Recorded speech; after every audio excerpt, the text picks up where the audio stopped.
샬롬, 주의 사랑과 은총이 오늘도 여러분의 삶 가운데 함께하기를 주님의 이름으로 축원합니다.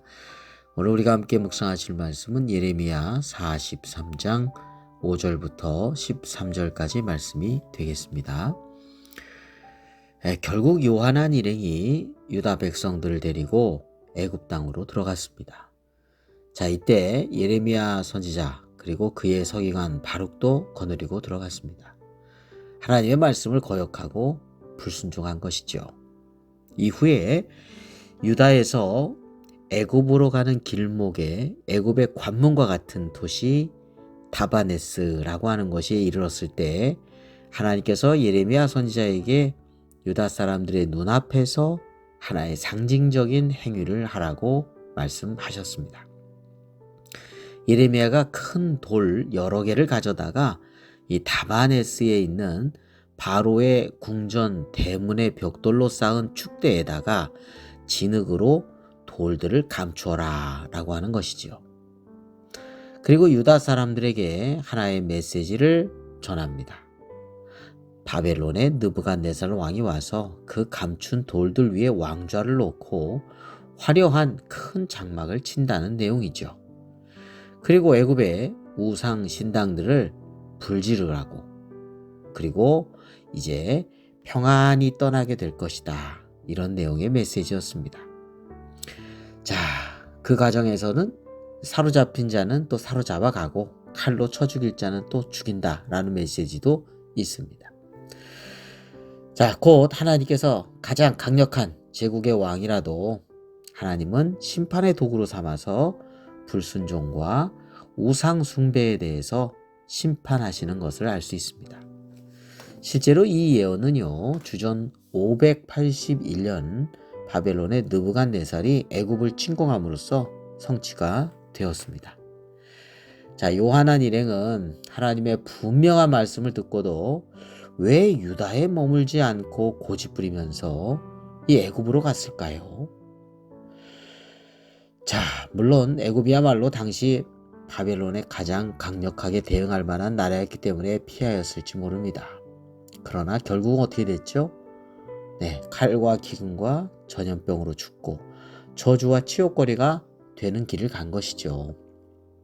자, 이들은 눈에 보이는 것에 좋은 것, 그것을 따라서 살아갔던 것입니다. 네, 눈에 보이는 것만 보았어요. 눈에 보기에 좋은 것만 보았지 눈에는 보이지 않지만 세상을 주관하시는 그 하나님의 말씀을 소중히 귀담아 듣지는 못하였다는 것입니다. 아브라함과 그의 조카 롯이 목자들로 인해서 서로 이주해야 하는 시점에서 아브라함은 조카에게 먼저 선택권을 주었죠. 그때 롯이 택한 곳은 눈에 보기 좋은 것, 이게 기준이었습니다. 그래서 그가 결국 머물러 살게 된 곳이 어디냐면 소돔과 고모라 땅이었습니다. 네, 반면에 아브라함은 보이지 않지만 하나님의 말씀을 따라서 갔죠. 그래서 하나님께서 아브라함에게 동서남북 사방을 주시겠다, 그렇게 말씀도 해주셨습니다.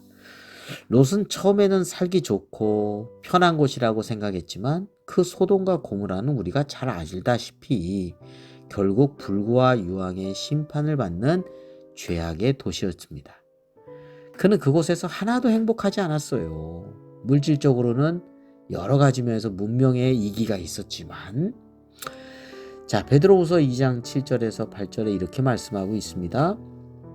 무법한 자들의 음란한 행실로 말미암아 고통당하는 의로운 롯을 건지셨으니 이는 이 의인이 그들 중에 거하여, 이 의인은 롯을 말하죠. 자, 그들 중에 거하여 날마다 저 불법한 행실을 보고 들으므로 그 의로운 심령이 상함이라. 마음의 고통이 컸어요. 행복한 나날들이 없었다는 이야기죠. 아브라함은 보이는 화려함, 편리함이 아니라 보이지 않지만 하나님의 말씀을 따라서 믿음으로 살아갔습니다. 그는 그래서 믿음의 조상이 되었죠. 우리가 주목해야 하는 것은 분명합니다. 뭘 주목해야 할까요? 고린도후서 4장 18절에 우리가 주목하는 것은 보이는 것이 아니요 보이지 않는 것이니 보이는 것은 잠깐이요 보이지 않는 것은 영원합니다. 그렇게 말씀하고 있습니다. 요한 안의 일행은 보이는 화려하고 강한 나라 애굽을 하나님보다 더 의지했습니다. 하나님께서 유다 땅에 머물러서 구원해 주시고 복되게 인도하여 주실 것을 듣고도 믿지 않았고 결국 애굽에서 멸망의 길을 가게 된 것이죠. 오늘 우리는 이 요한 안의 일행이나 롯과 같이 하나님의 말씀과 뜻이 단지 직접적으로 보이지 않고 화려한 것도 하나도 없고 그래서 무시하고 있지는 않는지를 되돌아봐야 하겠습니다. 우리는 온 세상을 창조하시고 다스리시고 심판하시는 하나님이시라는 것을 결코 잊지 말아야 하겠습니다. 가장 복된 길이 하나님께서 말씀하시는 길임을 알고 믿음으로 순종하는 삶을 살아가야 하겠습니다. 기도드리겠습니다.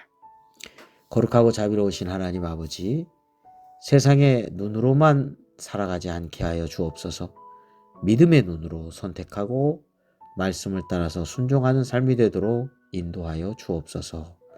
예수 그리스도의 이름으로 기도드립니다. 아멘.